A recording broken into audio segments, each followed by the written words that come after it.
Welcome to this journey into one of the most haunting and mysterious stories in American history. Before we begin, take a moment to comment where you are listening from and the exact time you're tuning in. It's always fascinating to see how far and at what hours these stories reach people around the world. The auction block at Johnson Square was unusually crowded that warm spring morning in 1846. Savannah's wealthy had gathered, parasols raised and handkerchiefs pressed to their faces, shielding themselves not only from the Georgia sun, but also from the stifling smell of sweat and dust that hung in the air. Elizabeth Mount stood slightly apart from the rest, her black mourning dress standing out sharply among the linen suits and pastel gowns that filled the square.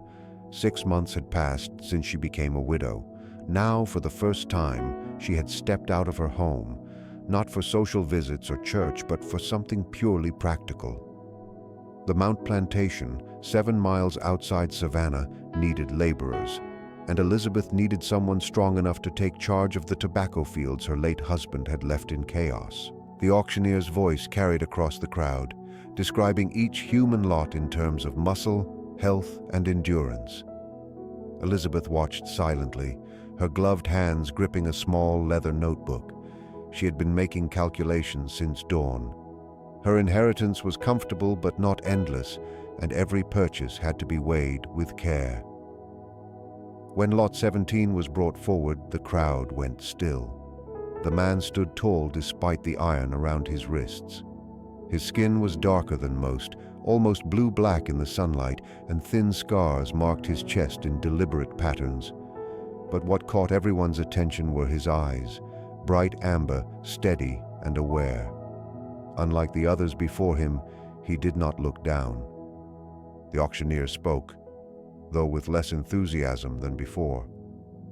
Answers to the name Isaiah, around 30 years of age, strong back, sound teeth, no visible illness, experienced in tobacco work. Then, almost reluctantly, he added, previous owner deceased, sold as part of an estate settlement. Elizabeth noticed how uneasy the nearby men became and how their wives whispered behind their fans. The bidding opened, but no one moved. The auctioneer lowered the price. Still, no one spoke. Elizabeth studied him. His posture showed discipline and strength, exactly what her neglected fields needed. His calm expression suggested intelligence, something rare and valuable if properly guided. $200, she said clearly. The auctioneer looked relieved. 200 from Mrs. Mount. Do I hear 250? Silence followed. No one raised a paddle. Going once, twice, sold to Mrs. Elizabeth Mount for 200. As Elizabeth stepped forward to complete the purchase, Mrs. Harrington, the banker's wife, leaned close and whispered, "You should know, Lizzie, that's the 3rd time he's been sold in 2 years. Each former master met strange ends." Elizabeth smiled faintly. "Thank you for the warning, Margaret, but I'm not one for superstition. At that price, he's a bargain." She had no idea that signing those papers would mark the beginning of her greatest misfortune. Those same documents, naming Isaiah Boone as her property, would later resurface in the investigations of 1848, tied to what became known as the Mount Plantation incident. The carriage ride back was silent. Elizabeth sat upright, refusing to lean back, while Isaiah rode on the rear platform, swaying with the bumps of the road. The plantation came into view. A once grand Georgian home with tall white columns, now weathered and neglected. Paint peeled from the walls, and weeds had overtaken the gardens. Even from a distance, the tobacco fields looked broken and unkempt. "My husband passed in November," Elizabeth said without turning. "The overseer left soon after, taking 3 of our best workers. The rest are too old or too weak. You'll take charge of the fields and the remaining hands? Report directly to me, not the house staff." Isaiah nodded once, silent and respectful. "You'll stay in the cabin near the north edge," she added. "It used to belong to the overseer. Work begins at dawn." At the house, Elizabeth stepped down without waiting for help. "Malachi will show you to your quarters," she said, pointing to an older black man waiting by the steps. "I expect you at the main house at 7 to review the fields." That night, Elizabeth wrote in her diary, "Acquired new field hand today. Isaiah, about 30. Unusual in appearance, but capable. Purchased below market value. Possible concerns about reputation or health, though none visible. Margaret Harrington warned me about his past owners, but such gossip hardly matters. Tomorrow will tell." In the kitchen, Malachi whispered to the cook, "That one's not right, Bessie. Those marks on his chest aren't from a whip. They're old country symbols. My grandmother said men with those signs aren't fully of this world." Bessie's hands trembled slightly. "Hush, Malachi. Miss Elizabeth's still grieving. Don't bring more worry." But Malachi continued softly. "First master found dead in his bed, eyes open but blank. Second walked into the river one night. No struggle. Third shot himself in his study. Each time, Isaiah was sold quickly after. The next morning, Isaiah appeared at the house precisely at 7. He moved calmly, every step deliberate. Elizabeth met him in her late husband's study, now filled with her own papers and notes. "The crop is failing," she said at once. "The soil is poor, and the workers lack discipline." She handed him a hand-drawn map. "Here are the divisions. I've marked the worst sections." Isaiah studied it quietly, then said, "The planting rotation is wrong. Tobacco drains the soil. These areas should have been planted with legumes last season." His words were clear and confident, showing a level of understanding that startled her. That night, Elizabeth wrote again, "Isaiah understands the land far better than expected. His speech is precise, his knowledge unusual. I may allow him full control of the fields. Tradition must bend to necessity." Within 2 weeks, the difference was visible. Under Isaiah's direction, the workers moved with purpose. He led by example, teaching rather than shouting. Elizabeth watched from her upstairs window and saw how much better the men responded to him than to fear. But the house staff grew uneasy. They whispered about him and avoided eye contact. Only Malachi spoke to him directly, their quiet talks on the porch always stopping when others approached. By early June, the fields began to recover. Elizabeth's diary read, "The crops look strong. His methods work. I find myself watching him often. There's something strange about the calm he carries. Last night I dreamed of the marks on his chest again. They formed words I nearly understood." Soon she called Isaiah to the main house more often. Their meetings moved from the study to the conservatory, her late husband's old plant room. Later, investigators would find dried leaves and labeled herbs between her diary pages, marked IB, her only reference to Isaiah by initials. In late June, her maid Sarah overheard a quiet conversation in that same conservatory. Elizabeth was touching one of Isaiah's scars, tracing the lines with her fingertips, whispering about old knowledge from across the sea. Sarah swore the look on her mistress's face was something between fascination and hunger. On July 1st, Elizabeth made a bold decision. She dismissed Malachi as head of household and promoted Isaiah to oversee both field and domestic operations. "Efficiency demands central control," she wrote. That night, 2 young servants ran away and were never found. From then on, Isaiah moved between house and field freely, and Elizabeth's diary became stranger.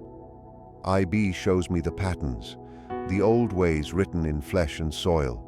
Power lives beneath this land, waiting for the right hands to awaken it. We prepare. The soil must be ready as the mind must be ready. By August, Mount Plantation had cut itself off from the world. Elizabeth refused visitors, claiming illness. Deliveries stopped at the gates. The tobacco grew unnaturally tall, glowing faintly green in the twilight. The air around the estate carried a thick, sweet scent that clung to everything. Her final diary entry, dated September 23, 1846, read, "Tonight, we complete what began long ago, before chains and ships broke the sacred line. The alignment is perfect. The tobacco has taken the offering. When it burns, the way will open." What happened next was pieced together only years later. Sarah had hidden in a linen closet after delivering tea that night. Through a crack in the door, she saw Elizabeth and Isaiah walking toward the tobacco fields. Elizabeth's hair was loose, her dress simple white, and in her hands she carried a shining brass bowl. Sarah heard chanting, strange sounds that made her skin crawl, and saw flashes of pale blue light over the fields. Near midnight, every dog in the county began to howl. At dawn, no one answered from the house. When Malachi went to look, the fields were destroyed, plants blackened, soil burned. Elizabeth and Isaiah were gone. 3 days later, authorities arrived. They found Elizabeth in the cellar, alive but vacant. Her eyes were open, yet she seemed empty. She never spoke again. Her pulse was steady, but her mind was gone. Isaiah Boone was never found. The investigation uncovered details that deepened the mystery. Though the crops appeared ruined, the harvest was somehow collected by Elizabeth's cousin. And among her belongings, investigators found her final note. One line written in uneven handwriting. "The soil remembers what the flesh forgets." Ignoring warnings, he sold the tobacco to markets in Savannah and beyond. In the months that followed, doctors across Georgia, South Carolina, and Virginia began to report strange cases of delirium among people who smoked Mount Plantation tobacco. The victims suffered vivid hallucinations, spoke in unknown languages, and some even claimed to be entirely different people, remembering lives in faraway lands. Elizabeth stayed in the asylum until her death 17 years later in 1863 during the Civil War. She never spoke again, though nurses noticed her tracing strange shapes on her arms, similar to the ritual marks once seen on Isaiah. The plantation was deserted after 1850, when the main house burned under unclear circumstances. The land was left to rot, with locals refusing to touch it. By 1868, maps labeled the area unfit for farming. In 1922, the Georgia Historical Society tried to investigate the story, but found that nearly all official records had been lost or tampered with. The diary pages that survive today exist only because Sheriff William Harrington copied them before the originals vanished. The most disturbing incident came a century later, in 1967. While workers were preparing the land for a housing project, they dug up a sealed ceramic jar filled with thick, dark soil. Within a week, 3 workers developed thin, perfect scars on their forearms, shaped like old West African Adinkra symbols. The project was quickly abandoned, and to this day the ground remains untouched. Some locals say that at dusk, a tall figure dressed in old-fashioned clothes can be seen walking along the edge of the property, disappearing when approached. Others have described a pale woman standing near the boundary, her eyes open but empty, her lips moving as if in silent speech. The last recorded sighting was in 1968, when a graduate student studying slavery in coastal Georgia camped overnight on the plantation. He was found wandering along Route 17 the next morning, confused and feverish.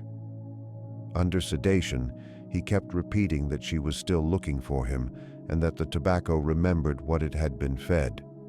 Older residents of Chatham County still refuse to speak of Mount Plantation, saying only that some bargains cost more than anyone can pay, and some knowledge, once gained, cannot be forgotten.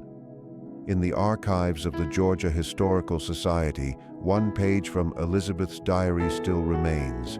It reads, "He is not in me, I am in him." The vessel changes, but the essence stays. The mystery remains unsolved. Weeks before that September night, servants saw Elizabeth wandering barefoot through the fields at night, returning at dawn with dirt on her feet and strange plants in her hands. She stopped writing letters, except one to her sister, turning down a Christmas visit. The letter ended with the words, "I have found a purpose beyond our world's small concerns. What Thomas tried to force, I have discovered through older and wiser ways. Do not reach for me again. By the time you read this, I will no longer be the sister you knew." According to Bessie, the plantation cook, Elizabeth had stopped eating food prepared in the kitchen by mid-August. Instead, Isaiah brought her strange roots and berries gathered from the swamps and forests nearby. Bessie remembered a clay pot always simmering in Elizabeth's private room, releasing a steam that smelled like something living off decay. When Bessie once tried to throw it out, a rash spread across her hands, leaving permanent scars. The most troubling change, however, came upon the land itself. Reports from that period described how the plantation's boundaries seemed to shift, with familiar landmarks moving to unexpected places. The creek that marked the eastern edge changed course within weeks, something nature could not do on its own. Even seasoned hunters became disoriented around the Mount property, getting lost in woods they had known all their lives. The tobacco fields flourished unnaturally, and the local wildlife began to behave strangely. Birds were found dead near the crops, their eyes white and bodies twisted. Farm animals from neighboring lands went missing, later reappearing at Mount, alive but strange, standing still for hours or making eerie, almost human sounds in unknown tongues. By early September, the enslaved workers lived in constant dread. Sarah later said they wore small pouches of salt and iron nails around their necks, protective charms from old African beliefs that predated their enslavement. Malachi warned no one to leave after dark, and windows were lined with dried herbs believed to repel evil. Around this time, Elizabeth began a disturbing practice, later described in Malachi's deathbed confession to his daughter in 1871, long after he fled north during the Civil War. According to him, Elizabeth started drawing small amounts of blood from sleeping servants and family members without their knowledge. She mixed it into the soil around certain tobacco plants marked with carved symbols. Those plants grew taller than a man, their leaves streaked with red. When the wind passed through them, Malachi swore he heard whispers calling people by name. The investigation after Elizabeth was found unresponsive was short and careless. Later, scholars reviewing the remaining evidence noted several irregularities. The lead investigator was related to Colonel Mount's business partner, and several witness statements appeared to have been altered. The medical examiner who studied Elizabeth's condition was later confined to an asylum himself, obsessed with reproducing her symptoms. One honest report came from Dr. Jonathan Merritt of the Georgia State Hospital, who examined her in 1858, 12 years after the incident. His confidential report, found only when his papers were donated to the Medical College of Georgia in 1924, read, "Mrs. Mount presents the most remarkable case of displaced consciousness I have ever seen. Her body lives, but her essence is gone. Worse still, there are moments when it feels as though something else looks through her eyes, waiting patiently for its turn." Isaiah Boone's fate remains the heart of the mystery. No body was ever found, and no reliable sightings followed that night. Yet in later years, rumors spread from port cities, Charleston, Norfolk, Baltimore, even Boston, about a traveling preacher who appeared in black communities, blending Christian rites with older African traditions. He would arrive suddenly, perform powerful ceremonies, and vanish after unexplained deaths among white citizens. Witnesses said he had very dark skin, amber eyes, and ritual scars on his arms. He preached not of heaven, but of power reclaimed through ancestral memory. In 1861, police in Baltimore arrested a man matching his description for stirring unrest. By morning, he had vanished from his locked cell. The guard reported smelling tobacco smoke moments before discovering the cell empty, though no smoking was allowed. In 1878, workers renovating an old boarding house in Philadelphia found a small leather book hidden in the walls. It contained drawings of plants and recipes for herbal mixtures, many using African species not native to America. Between these notes were writings about consciousness and spiritual transfer. On the final page was written, "I be, from the soil of Mount, now free in all ways that matter." Handwriting analysis done in 1943 showed that some notes were in Elizabeth's handwriting, though the main text was written by someone else. The tobacco harvested in 1846 carried its own dark legacy. Despite its strange appearance, it was sold to markets in Savannah, Charleston, and Richmond. By the spring of 1847, doctors began recording what one called tobacco madness, mostly among wealthy men who bought the expensive Mount brand.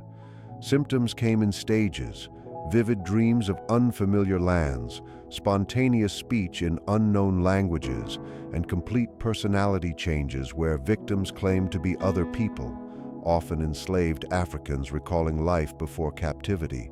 One famous case involved Judge William Harrington of Savannah, who after smoking the tobacco began speaking an unknown tongue before declaring himself Kessi Ado, an Ashanti warrior captured in 1798.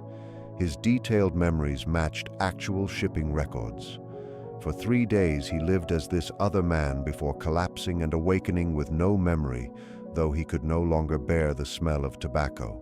By summer 1847, authorities traced the cause back to Mount Plantation. The remaining stock was destroyed, though rumors claimed some had hidden a few leaves. Dr. Everett Chambers became obsessed with the mystery and established a private research center near Richmond. His posthumous papers in 1852 proposed that the tobacco carried the spirits of enslaved Africans who died without proper burial, seeking return through the living. The facility burned down in 1849. No one survived. Chambers was found seated at his desk, physically unharmed but vacant, his mind seemingly gone. The plantation itself earned a cursed reputation that still endures. After the main house burned in 1850, every effort to use the land failed. Crops refused to grow or caused sickness. Animals avoided the area and grew violent if forced onto it. In 1893, a northern investor bought the land to build a textile mill. Excavation revealed a circular stone structure older than the plantation, combining African and Native American designs. When several workers vanished after exploring it, the project stopped. The land lay untouched until 1926, when officials tried to build a road through it. 3 teams made maps showing different landscapes for the same area. The engineer in charge wrote, "The Mount property resists our attempts to measure it. The land itself seems alive, always changing." In 1954, scientists from Emory University conducted soil and water studies there. Their published results in the Journal of Environmental Anomalies described strange findings: soil chemistry that changed daily, water that rearranged its molecules, and recordings that captured whispers mixing English with West African dialects.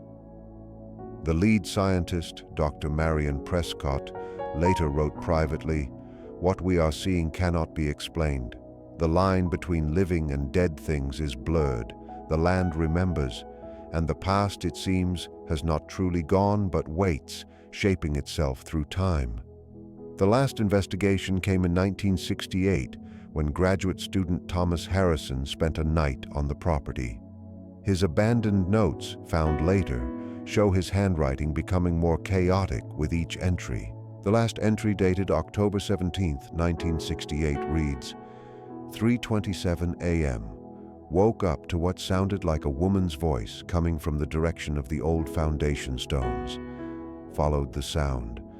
The moonlight was bright enough to see without a flashlight.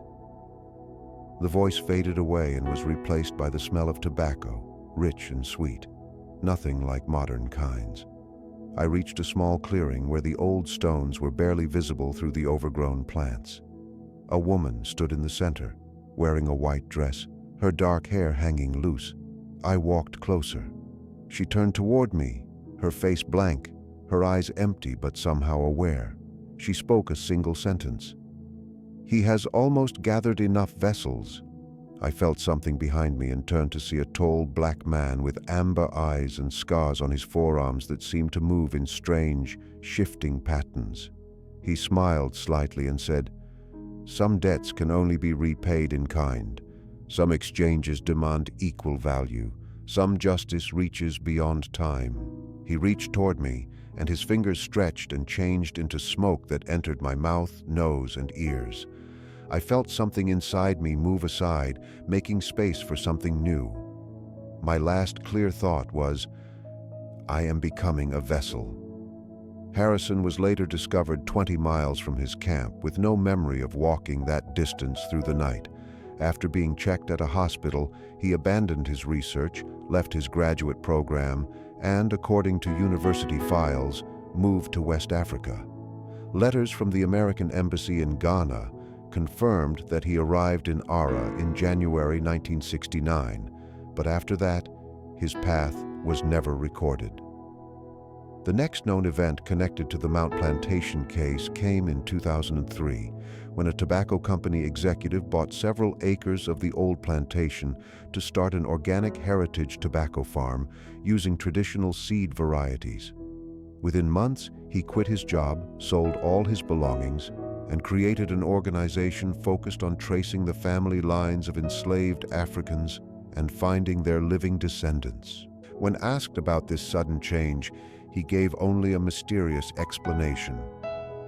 "I came to understand that some debts can never be fully paid, but admitting them is where justice begins. The land remembers, the blood remembers, and those once silenced have found their voices again." The foundation has since helped over 3,000 African American families trace their family roots to individuals enslaved in the American South. Each verified connection is marked by a tree planted along the border of the old plantation, each tree carrying a small ceramic plaque with a name and the words, "Remembered, Reclaimed, Returned." Local people say that on certain nights, especially during a full moon, the trees seem to shift slightly, forming a shape only visible from above.